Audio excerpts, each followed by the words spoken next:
आप सभी का स्वागत है। आइए एल्फ्रेड लॉर्ड टेनिसन द्वारा लिखी पोएम द ब्रुक इसके एलिमेंट्स को समझते हैं ताकि पोएम को समझना आसान हो जाए। पहले बात करते हैं नरेटर।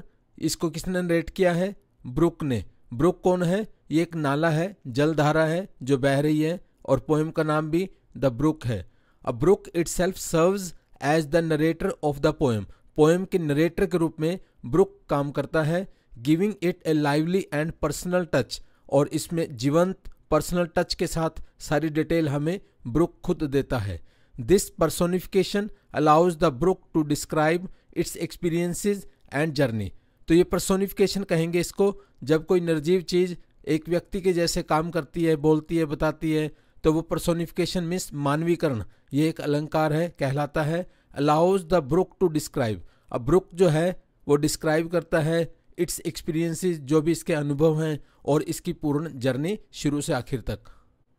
अब बात करते हैं सेटिंग की। The brook describes its own path as it travels from its origins in the mountains through woods, villages, under bridges and finally to a river. हम देखते हैं जो ब्रुक है वो डिस्क्राइब करता है अपने रास्ते को, जैसे जैसे ये ट्रैवल करता है।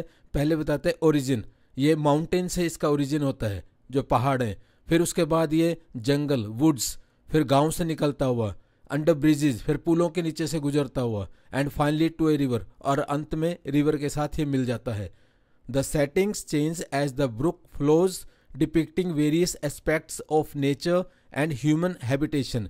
ये सारी सेटिंग्स चेंज होती रहती हैं। जो ब्रुक है वो फ्लो करता रहता है, बहता रहता है। Depicting various aspects of nature, nature के जो वेरियस एस्पेक्ट्स हैं उनके बारे में भी डिपिक्ट करता है, और जहाँ जहाँ ह्यूमंस रह रहे हैं उनकी हैबिटेशन, निवास, चाहे कोई गांव है चाहे कोई टाउन है, तो उनके बारे में भी बताया गया है। थीम मीन्स विषय या उद्देश्य इस पोएम को लिखने के। कंटिन्यूटी एंड चेंज, निरंतरता और परिवर्तन। The brook represents continuity reflected in the refrain for men may come and men may go but I go on for ever.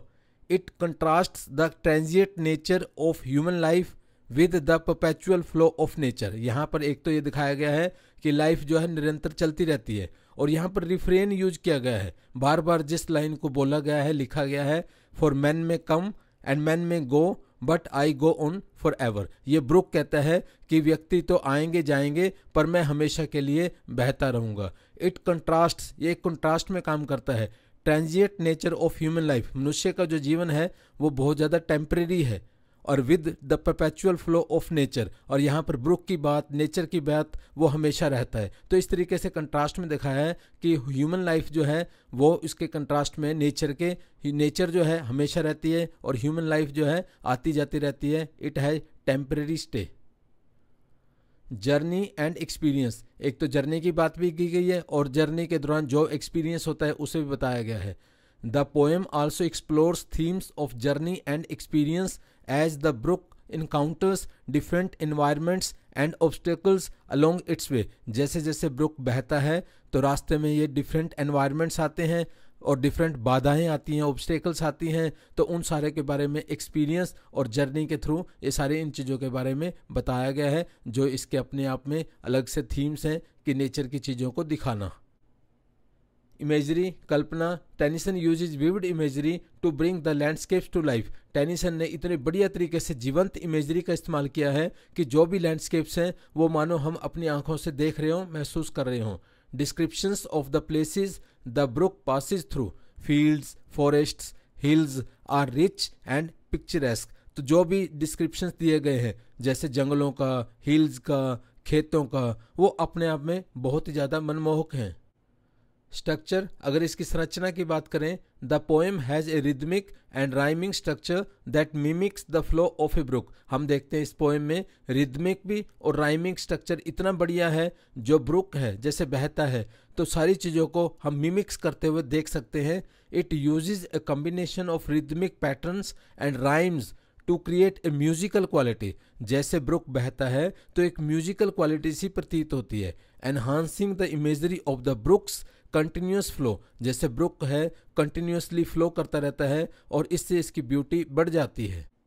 Symbolism, प्रतीकवाद। The brook symbolises life's journey and the eternal nature of change and resilience. जो brook है वो symbolize करता है एक तो life की journey को, दूसरा eternal nature of change and resilience, हमेशा परिवर्तन होता रहता है और इसमें बहुत ज़्यादा लचीलापन होता है। तो ये प्रकृति का नियम है और ये हमेशा ऐसा रहता है, इटर्नल नेचर है इसका। It also symbolises the idea of life cycles and renewal. Nature में हमेशा लाइफ साइकिल्स और रिन्यूअल भी होता रहता है। Reflecting broader philosophical thoughts on existence and continuity. प्रकृति के अंदर इस तरीके से एग्जिस्टेंस और कंटिन्यूटी हमेशा के लिए चलती रहती है। तो इस तरीके से ये एक फिलोसॉफिकल थॉट्स भी हमारे अंदर देता है, ये इस तरीके से सिंबल के रूप में काम भी करता है। Tone, the tone is cheerful and reflective, inviting the reader to contemplate both the beauty of nature and the broader metaphors for life that the brook represents। यहाँ पर हम देखते हैं इस पोएम की जो टोन है वो काफ़ी चीयरफुल है, मस्त है, रिफ्लेक्टिव, विचार देने वाली है, इन्वाइटिंग द रीडर, रीडर को इन्वाइट करके, कॉन्टेम्पलेट, ताकि वो सोचे इसके ऊपर, both the beauty of nature, nature की ब्यूटी के ऊपर, and the broader metaphors for life, life को लार्ज स्केल पे, दैट द ब्रुक रिप्रेजेंट्स, जिसको ब्रुक जो है रिप्रेजेंट कर रहा है। Thank you.